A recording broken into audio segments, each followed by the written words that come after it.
प्यारे बच्चों आदाब। उम्मीद है आप सब ठीक होंगे। तो चलिए बेटा हम अपने टॉपिक को आगे बढ़ाते हैं। हमने कल पढ़ा कि मोहम्मद साहब जो है वो एक गुफ़ा में गए जिस गुफ़ा का नाम हीरा था, जहाँ पे उन्होंने लगभग 8 साल जो है खुदा की इबादत की उनको याद किया और खुदा जो है उनसे खुश हुए और उनके सामने अपने एक फ़रिश्ते को भेजा, अपने एक बंदे को भेजा जिसने मोहम्मद साहब को कहा कि वो उनके साथ एक लफ्ज़ जो है वो 3 बार दोहराए। लेकिन मोहम्मद साहब जो थे वो बहुत डर गए और डरते डरते वो अपने घर आए और घर में जो है उन्होंने अपने आप को एक कंबल में लपेट लिया।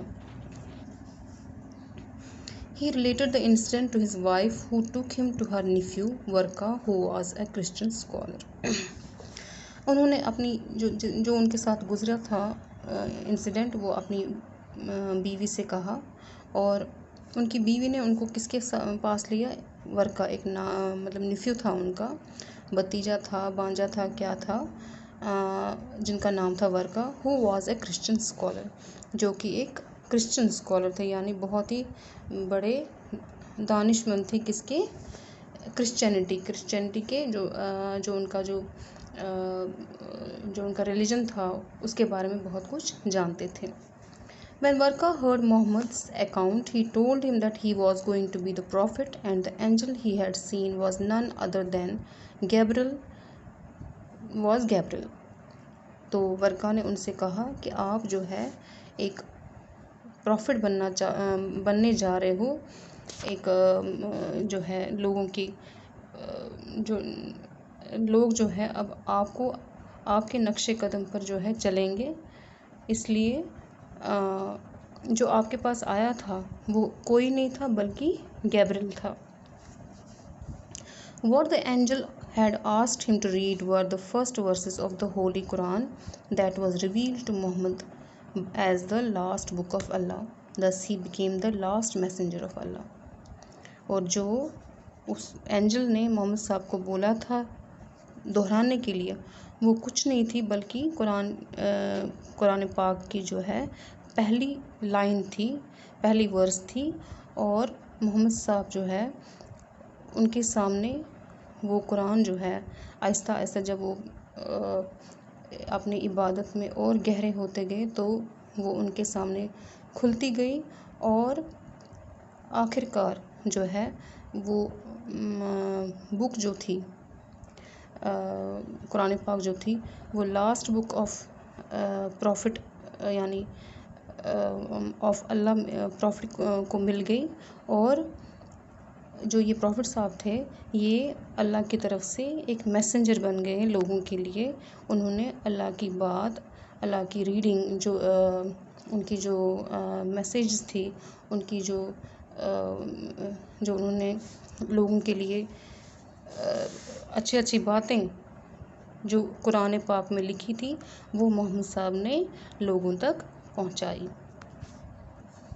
अहमद नानी, that means the predictions that the priests in Syria had made were true.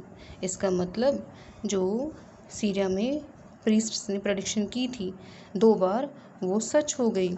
नानी, you are absolutely right Ahmad, हाँ तुम सच कह रहे हो।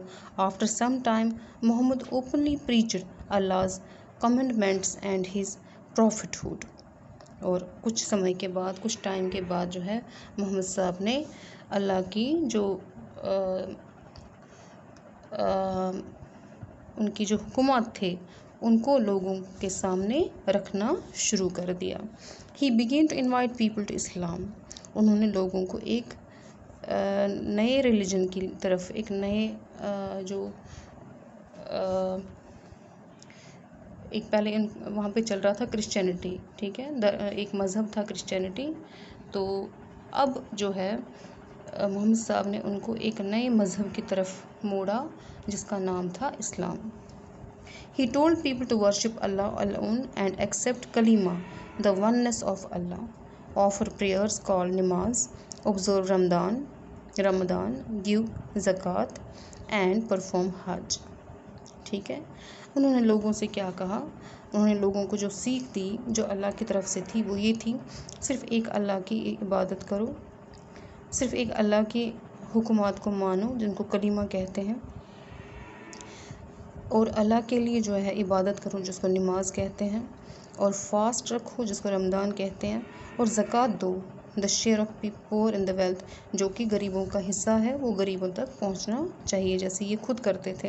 एंड परफॉर्म हज, और लास्ट में जो है उन्होंने बोला है कि हज जो है वो लास्ट पिलग्रिमेज है कहाँ का, मक्का का, जहाँ के ये रहने वाले थे। He also asked people to purify their lives by following the principles of truth, honesty and justice. इसके अलावा लोगों को उन्होंने और भी सीख दी कि वो अपनी ज़िंदगी को कैसा बनाए, साफ़ व शफाफ बनाए, कैसे, सच बोल के, ईमानदारी पे चल के, और हमेशा सबके साथ अच्छा बर्ताव करके किसी के साथ कोई जुल्म वगैरह ना करें। Arabs were pagans and worship different gods which they had kept in their place of worship, the present Kaaba। कहते हैं जो अरब्स जो थे वहाँ के जो लोग थे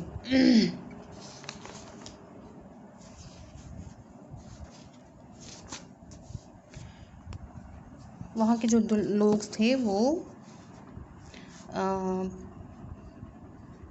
पगान्स थे। मैं आपको पगान की मीनिंग बताती हूँ, PAGAN।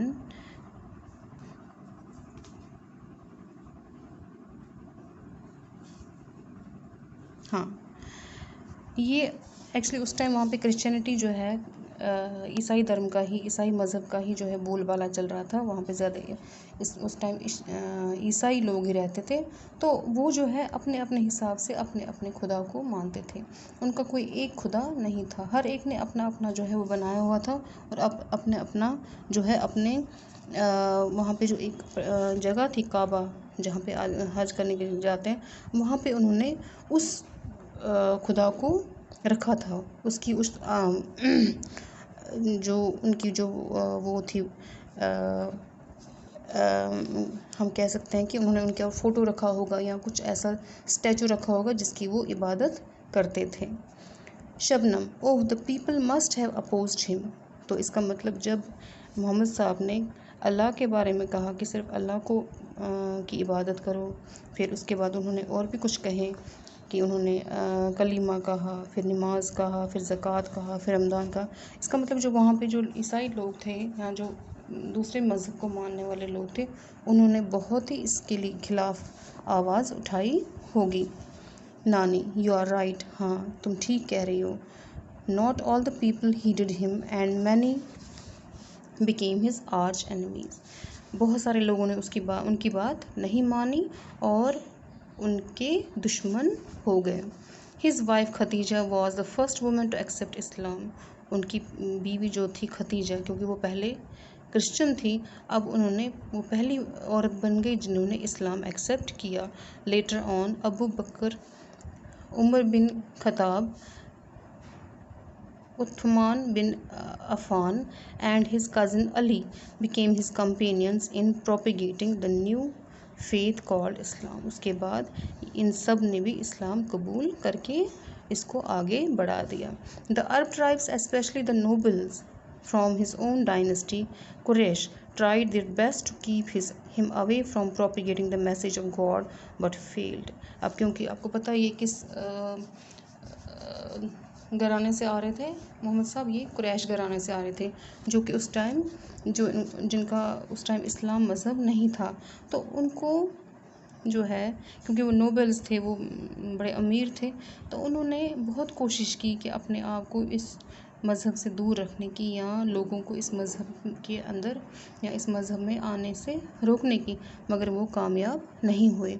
Ultimately they forced him to leave his birth place Mecca. और क्योंकि लोग जो है बहुत उनको अपोजिशन करते थे, उनके दुश्मन हो गए थे, और आखिरकार उन लोगों ने किनको, मोहम्मद साहब को वहाँ मक्का से निकाल दिया। ठीक है, आज इतना ही, तो कल हम इसके कर ही लेते हैं, ये थोड़ा सा रहता है, पढ़ लेते हैं। ऑल द चिल्ड्रन सरप्राइज, सारे बच्चे हैरान होकर कहने लगे, they forced him to leave, क्या उन्होंने उनको वहाँ से निकाल दिया? नानी, yes, he migrated to Yathrib about 400 kilometres from Mecca which was subsequently named as Medina. हाँ, उनको मक्का से निकाल दिया गया और फिर उन्होंने लगभग 400 किलोमीटर दूर एक जगह है यथरिब, जिसको मदीना कहते हैं आज, वहाँ पर उन्होंने अपने आप को मतलब पनाह ली। This is popularly known as हिजरत migration and from here the Muslim calendar starts. और इसी को, इस दिन को, जिस दिन मोहम्मद साहब जो है मक्का से निकले थे और मदीना पहुँचे थे, उसी दिन को हिजरत कहा गया है और इसी दिन से मुस्लिम कैलेंडर जो है वो स्टार्ट होता है। Muhammad spend the rest of his life there, और उन्होंने अपनी बाकी ज़िंदगी, मोहम्मद साहब ने अपनी बाकी ज़िंदगी मदीना में ही गुजारी। The pagans of Mecca did not allow him and his companions to live in peace in Medina and even forced many battles on them. और वहाँ पर मदीना में भी जो पगान्स थे, जो ये क्रिश्चियंस थे या जो ये दूसरे मज़हब को मानने वाले लोग थे, इन्होंने इनको वहाँ पर भी रहने नहीं दिया और वहाँ पर भी उनके साथ जो है बहुत बार जंग की। Muhammad and his companions had to fight in defense to safeguard their faith and territory. Ultimately, Muhammad emerged victorious against all the odds. Mohammad साहब के जो लोग थे, उनके साथ साथी जो थे, उन्होंने भी यहाँ से मुकाबला किया और आखिरकार मोहम्मद साहब और उसके जो वहाँ पे जो बंदे थे वो जीत गए। He established a very strong Islamic state whose headquarters were in Medina. उन्होंने अपना एक बहुत ही स्ट्रॉन्ग इस्लामिक स्टेट बनाया, अपने मज़हब का एक ग्रुप बनाया, एक जगह बनाई जिसका नाम था, जिसका सेंटर जो था वो कहाँ पे था, मदीना में था।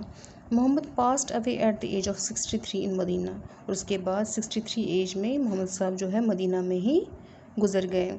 Millions of Muslims visit his grave every year, especially during hajj the annual pilgrimage to Mecca. इसीलिए हर साल हज़ारों मुस्लिम्स जो है जब हज के लिए जाते हैं तो वो मदीना जाते हैं उनकी मज़ार पर उनको